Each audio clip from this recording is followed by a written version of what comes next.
Hello! Welcome to my channel. Huwag kalilimutan mag-subscribe, mag-likes at mag-share para updated kayo lagi sa i-upload kong mga videos. Magaganda palagi ang i-upload kong mga videos. Nakakapagbigay ng kaalaman at edukasyon sa lahat. Marami kayong matututunan dito. Ang pag-uusapan natin ngayon ay tungkol sa desisyon ng Korte Suprema sa kaso ni Sofia Borja versus Commission on Audit, March 14, 2023. GR. Number 252,092, sa kasong ito, hindi pinahintulutan ng Korte Suprema ang irregular car plan scheme ng PhilRice.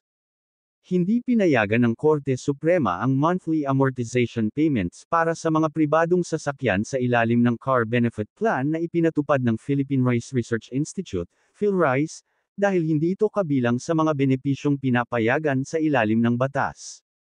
Sa isang desisyon na isinulat ni Associate Justice Jepardy Maampaw, tinanggihan ng Supreme Court en banc ang petition for certiorari sa ilalim ng Rule 64, in relation to Rule 65, of the Rules of Court, na inihain ni Sofia Borja, et al. Mga nagpetisyon. Hinamon ng petisyon ang desisyon ng Commission on Audit COA, na hindi pinapayagan ang pagbabayad ng PhilRice ng amortization ng mga pribadong sasakyan dahil sa pagiging napaka-irregular. Noong 2008, ang PhilRice, sa pamamagitan ng Board of Trustees, BOT, ay gumawa ng isang car plan program upang maakit at mapanatili ang mga namumukod-tanging at karapat-dapat na mga opisyal at empleyado na madalas na pumipili ng mas luntiang pastulan sa labas ng institute. Ang pamamaraan ay sinadya upang makinabang ang mga priority officials at senior staff ng PhilRice, kabilang ang mga program, project leaders, division heads, at branch managers na kasangkot sa pagbuo at extension ng Rice Self-Sufficiency Project at iba pang operasyon ng PhilRice. Ang car plan scheme ay gumana bilang isang rental plan kung saan ang mga kwalipikadong opisyal at empleyado ay bumili ng mga sasakyan na kanilang pinili sa pamamagitan ng financing scheme ng Philippine National Bank sa loob ng 3 taon, na babayaran sa buwanang installment basis. Ang mga pribado at green-plated na sasakyan ay isinangla sa PNB hanggang sa ganap na kabayaran ang obligasyon. Ang nasabing mga sasakyan ay pinaupahan sa PhilRice para magamit sa mga operasyon sa Central Station nito na matatagpuan sa Science City of Muñoz at iba pang sangay, istasyon sa Batac, Ilocos Norte, San Mateo, Isabela, Los Baños, Laguna, Ligao, Albay, Murcia, Negros Occidental, RT Romualdez, Agusan del Norte, at Midsayap, North Cotabato. Ang mga bayad sa pag-upa ay ginamit upang bayaran ang mga pribadong sasakyan.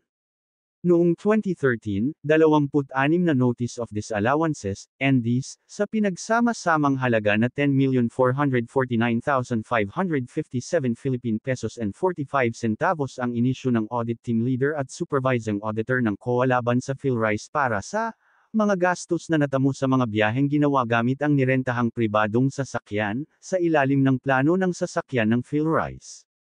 Ang mga hindi pinahihintulutang gastos ay nakitang irregular sa kadahilanan na ang plano sa plano ng sasakyan ay hindi inaprubahan ng Pangulo, hindi kasama sa mga exemption sa ilalim ng Seksyon 12 ng Republic Act No. RA 6758, o ang Compensation and Position Classification Act of 1989, hindi pinamamahalaan ng Seksyon 6 ng Presidential Decree No. 1597, at nilabag ang kinakailangang mga hakbang sa pagtitipid na ipinag-uutos ng Administrative Order No. 103, serye ng 2004. Pinagtibay ng COA proper ang hindi pagpapahintulot ng mga pagbabayad sa pag-arkila ng kotse sa ilalim ng scheme ng plano ng sasakyan, na nagudyok sa mga petitioner, na nag-aaproba, nagpapatunay sa mga opisyal pati na rin ang mga tumatanggap ng mga hindi pinapayagang halaga, na humingi ng tulong sa korte. Sa pagresolba sa kasalukuyang petisyon, pinagtibay ng korte ang mga natuklasan ng COA na ang mga pagbabayad ay hindi regular, ngunit gayunpaman ay pinahintulutan ang sibil na pananagutan ng mga petitioner na ibalik ang mga hindi pinapayagang halaga. Ipinasya ng korte na sa ilalim ng Seksyon 12 ng RA 6,758, ang lahat ng allowance at fringe benefits na ipinagkaloob sa ibabaw ng pangunahing sweldo, maliban sa representasyon at allowance sa transportasyon, damit at laundry allowance, subsistence allowance ng mga marine officer at tripulante sa mga sasakyang pandagat ng gobyerno at ang mga tauhan ng ospital, hazard pay, at mga allowance ng mga dayuhang tauhan ng serbisyo na nakatalaga sa ibang bansa, ay itinuring na isinama sa standardized salary rates. Kaya, ang karagdagang allowance alinsunod sa car benefit plan ng PhilRice, sa pagkukunwari ng buwanang pagbabayad ng amortisasyon ng mga pribadong sasakyan ng mga petitioner, ay ganap na walang legal na batayan, na hinahawakan ng korte. Binanggit din ng korte na ipinahiwatig ng mga petitioner ang irregularidad ng mga benepisyo sa paksa, na nagsasaad sa kanilang petisyon na ang car rental plan ay inabandona bago ang pag-issue ng mga ND, sa rekomendasyon ng mga state auditor na nakatalaga sa PhilRice. Tungkol sa pananagutan ng mga petitioner, pinaniwalaan ng korte na sa ilalim ng mga alituntuning inilatag sa 2020 na kaso na Medere vs. COA, Medere Rules of Return, pag-aproba at pagpapatunay sa mga opisyal na kumilos ng may mabuting loob, at sa kasipagan ng isang mabuting ama ng walang sibil na pananagutan ng pamilya na ibalik ang mga hindi pinapayagang halaga. Ang Rule 2C ng Medere Rules of Return ay karagdagang nagtatakda na ang mga tatanggap ay mananagot na ibalik ang mga hindi pinapayagang halagang natanggap nila, maliban kung naipakita nila na ang mga halagang natanggap ay tunay na ibinigay bilang pagsasaalang-alang sa mga serbisyong ibinigay. Ang mga tatanggap ay maaari ding patawarin sa ilalim ng Rule 2D ng Medere Rules of Return batay sa hindi nararapat na pagkiling, pagsasaalang-alang sa katarungang panlipunan, at iba pang bona fide na mga eksepsyon na maaaring matukoy sa batayan ng case to base. Sa paglalapat ng mga alituntunin sa mga petitioner, na nag-aaproba, nagpapatunay ng mga opisyal at pati na rin sa mga tatanggap, nalaman ng korte na ang mga petitioner ay nagpakita na sila ay kumilos ng may mabuting loob sa pagpapahintulot sa pagbabayad para sa mga amortisasyon, itinutulak ng isang wasto at tunay na dahilan, ang pag-iwas sa brain drain sa loob ng PhilRice sa pamamagitan ng mas cost-effective na diskarte. Kaya, ang mga petitioner, sa kanilang kapasidad bilang mga opisyal na nag-aaproba, nagpapatunay, ay pinahihintulutan sa pananagutan.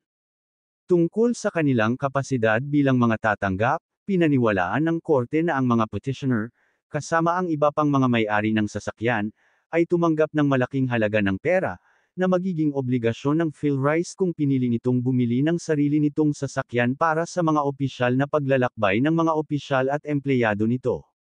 Maginhawang inilipat ng PhilRice ang pasanin ng pagkuha, paggamit, at pagpapanatili ng mga sasakyan sa mga benepisyaryo ng plano, at ang tanging makatwirang paraan upang mabayaran ang mga ito ay sa pamamagitan ng mga pagbabayad sa pag-upa, ang desisyon ng korte. Bagamat ang pagsasaayos ay kahawig ng karagdagang allowance na pabor sa mga benepisyaryo o may-ari ng mga sasakyan na, ayon sa akmang natuklasan ng COA, ay walang wastong batayan sa batas. Gayunpaman, ang pagtanggi sa kanila ng kompensasyon para sa pagpapaupo ng kanilang mga sasakyan ay katumbas ng halaga sa kawalan ng katarungan, na hindi kayang harapin ng korte na ito. Hindi maaaring hindi, ito ay magiging malinaw na makasalanan na ngayon ay idirekta ang mga may-ari ng sasakyan, bilang mga tatanggap ng hindi pinahihintulutang bayad sa pag-upa, na ibalik ang mga halaga na kanilang natanggap para sa pag-upo ng kanilang mga ari-arian, diin ng korte. Idinagdag ng korte na ang plano sa pagrenta ng sasakyan ay binalangkas ng PhilRice Board of Trustees alinsunod sa mga kapangyarihan at tungkulin nito sa ilalim ng Executive Order No. 1061. At ang mga petitioner at iba pang opisyal na nakibahagi sa Car Benefit Plan ay ginagawa lamang ang kani-kanilang trabaho sa oras, ibig sabihin, pagsasaliksik at pagbuo ng mga teknolohiyang nakatuon sa kasapatan ng bigas para sa lahat ng Pilipino, nang sila ay hinikayat ng Board of Trustees na lumahok sa plano sa pag-arkila ng sasakyan. Alinsunod dito, ang napakahusay na sitwasyong ito ay nagbibigay katwiran sa aplikasyon ng Rule 2D ng Medere at sa gayon, ganap na pinahihintulutan ang mga petitioner at ang iba pang mga may-ari ng sasakyan mula sa kanilang sibil na pananagutan upang ibalik ang kanilang natanggap pagtatapos ng korte. Courtesy of the Supreme Court Public Information Office. Hanggang dito na lang ang video na ito. Thank you for watching.